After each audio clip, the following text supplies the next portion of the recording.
She was just rambling and rambling. The closest she came to giving an answer was when she referenced the endless wars and the tax cuts.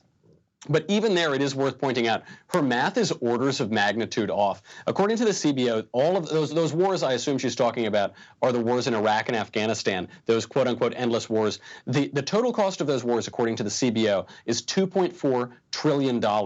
Her health care plan, just the Medicare for All health care plan, is 22.7 times more expensive than that. Her health care plan is per year is so much more expensive. It wouldn't make a drop in the bucket. But of course, that has never deterred her. She just goes on and on and on. The head of the DNC, Tom Perez, called Alexandria Ocasio-Cortez the future of the Democrat Party. Well, you don't need Ali Stuckey or any other video makers to make her look foolish. She does it all by herself. And we saw last night, 4 of her 6 endorsed candidates lost. So if that's the future of the party, God bless. I'm thrilled to hear it. Listen, Alexandria. I can't even decide whether I want the future of the Democratic Party to be democratic socialism so that they continue to lose, or whether I don't want us to get on that path because it's so dangerous.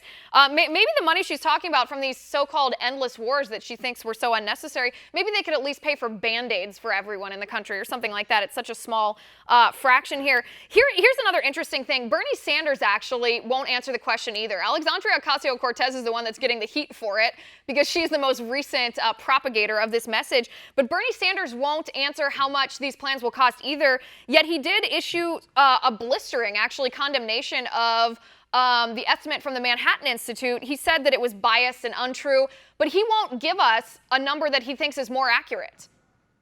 Of course not. They can't. I mean, what is the answer that they're going to give? First of all, the number just doesn't work. Let's not forget, socialism is only in trouble when it runs out of other people's money, and it does eventually run out of other people's money. But the answer that they need to eventually come up with is massive tax increases on everybody. Don't forget, about half of this country pays very little, if anything, in taxes. It's not going to play very well in Peoria, or it's certainly not going to play very well among Cortez and Bernie Sanders' progressive base when you say you all need to start paying a lot more in taxes. So they promise the sun, the moon, and the stars.